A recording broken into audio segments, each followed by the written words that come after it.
नमस्कार बच्चों। तो आज हम विज्ञान भाग 2 में कोशिका विभाजन के बारे में जानकारी प्राप्त करेंगे और उससे संबंधित तथ्य के बारे में पढ़ेंगे। तो देखिए बच्चों, क्या दिया है? कोशिका विभाजन। कोशिका विभाजन यह हमारे लिए एक आवश्यक जीवन प्रक्रिया है। इसमें क्या होता है, कोशिका से एक कोशिका से दो, दो से चार, चार से छः, छः से आठ ऐसी कोशिकाएं बनती जाती हैं। ओके, तो इन्हें हम क्या कहेंगे? कोशिका विभाजन कहेंगे। तो देखिए, कोशिका विभाजन या कोशिका के और सजीवों के अनेक गुणधर्मों में से एक बहुत महत्वपूर्ण गुणधर्म है। इसी कारण एक सजीव से दूसरे नए सजीव का निर्माण होता है। बहुकोषीय सजीवों के शरीर की वृद्धि हो सकती है। शरीर में रहने वाले क्षति को पूरा किया जा सकता है। किसकी वजह से? कोशिका विभाजन की वजह से। तो कोशिका विभाजन मुख्यतः दो प्रकार के होते हैं बच्चों। पहला समसूत्री विभाजन, दूसरा अर्धगुणसूत्री विभाजन।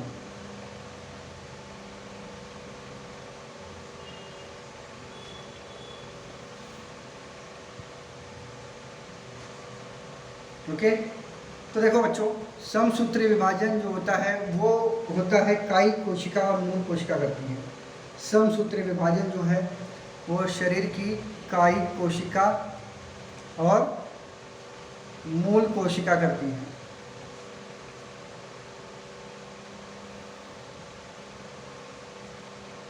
और मूल कोशिका के द्वारा होता है। और अर्धगुणसूत्री जो विभाजन होता है बच्चों, वो होता है जनन कोशिकाओं के द्वारा।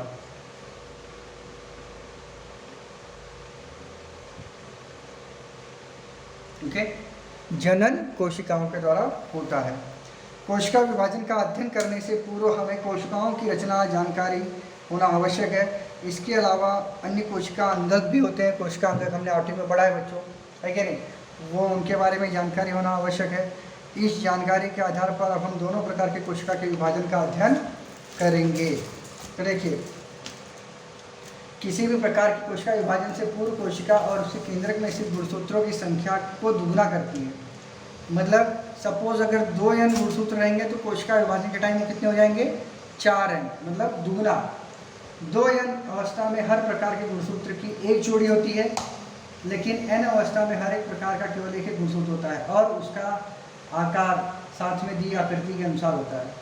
तो समसूत्री कोशिका विभाजन, माइटोसिस, कायिक कोशिका और मूल कोशिका ये समसूत्री विभाजन द्वारा विभाजित होते हैं। समसूत्री विभाजन मुख्यतः दो सोपानों में पूर्ण होता है। पहला प्रकर विभाजन, दूसरा केंद्र का विभाजन। और परिकलन विभाजन, केंद्र का विभाजन 4 चरणों में पूर्ण होता है बच्चों। तो केंद्र का विभाजन देखिए यहाँ पर 4 चरणों में दिया गया है बच्चों आपको। पूर्वावस्था, मध्यावस्था, पश्चावस्था और अंत्यावस्था। तो इन चारों के बारे में पढ़ेंगे हम लोग। तो देखिए, पहला देखते हैं पूर्वावस्था, प्रोफेज। केंद्र की विभाजन की पूर्वावस्था में मूलतः बहुत ही नाजुक धागों जैसे गुणसूत्र का वलीभवन होता है, जिससे वे लंबाई में छोटे और आकार में मोटे होकर उनके अर्ध गुणसूत्र जोड़ी के साथ दिखाई देने लगते हैं। तारक केंद्र द्विगुणित होता है और प्रत्येक तारक केंद्र कोशिका के विपरीत सिरे पर जाते हैं और केंद्रिका आवरण और केंद्रिका लुप्त होने लगती है।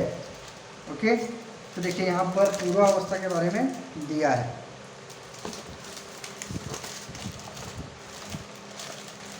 देखिए बच्चों, ये गुणसूत्र है और यहाँ पे देखिए पूरा अवस्था क्या उसने डायग्राम दिया है। ओके, क्या दिया है। फिर आगे देखेंगे मध्यावस्था। मध्यावस्था क्या है? मध्यावस्था में केंद्रिकावरण पूरी तरह से नष्ट हो जाता है। सभी गुणसूत्रों का घनीकरण पूर्ण होकर प्रत्येक गुणसूत्र उसके अर्ध गुणसूत्र जोड़ी के साथ स्पष्ट रूप से दिखाई देने लगते हैं। सभी गुणसूत्र कोशिका के विषुवसूत्री प्रतल के समांतर अवस्था में संचरित होते हैं। दोनों तारक केंद्र और प्रत्येक गुणसूत्र के गुणसूत्र संबंधी गुणसूत्र बिंदु के बीच विशेष प्रकार के लचीले प्रथिनों के धागे तर्क तंतु का निर्माण होता है। पश्चावस्था बच्चों दिया है। हमने मध्यावस्था देखा।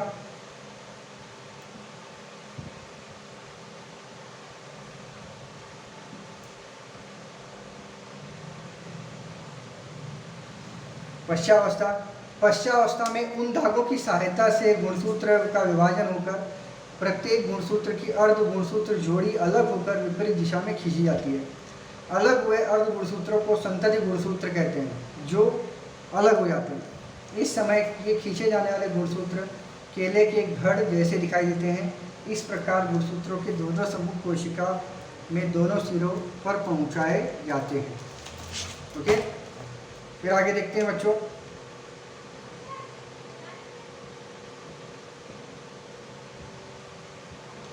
अंत्यावस्था, अंत्यावस्था मतलब आखिरी की जो अवस्था होती है।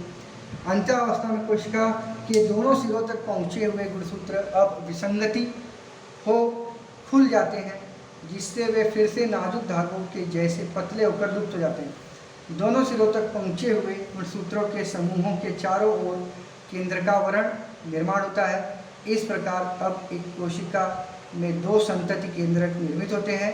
संतति केंद्रक में केंद्रिकाएं भी दिखाई देने लगती हैं। तुर्क तंतु पूर्ण रूप से नष्ट हो जाते हैं। इस प्रकार के केंद्रक विभाजन पूर्ण होता है और फिर जीव द्रव्य का विभाजन शुरू होता है। जीव द्रव्य विभाजन में कोशिका द्रव्य का विभाजन होकर दो नई कोशिकाएं बनती हैं, जैसे यहाँ पर दिखाया गया है। देखिए, ये विभाजन है, तो ये जीव द्रव्य विभाजन है। यहाँ पर दोनों का विभाजन होकर दो नई कोशिका बन रही है। इस प्रक्रिया में कोशिका के विषुवतृतीय प्रतल के समांतर एक दरार का निर्माण होकर धीरे धीरे वो नीचे की ओर धंसी जाती है और दो नई कोशिकाओं का निर्माण होता जाता है। वनस्पति कोशिका में इस प्रकार की दरार का निर्माण न होकर कोशिका द्रव्य के बीचों बीच एक कोशिकीय पटल का निर्माण होकर जीव द्रव्य का विभाजन होता है। समसूत्री विभाजन शरीर की वृद्धि के लिए आवश्यक होता है। शरीर में होने वाली क्षति को पूरा करने के लिए, जख्मों को भरने के लिए, सभी प्रकार की रक्त कोशिकाओं का निर्माण करने के लिए समसूत्री विभाजन की आवश्यकता होती है।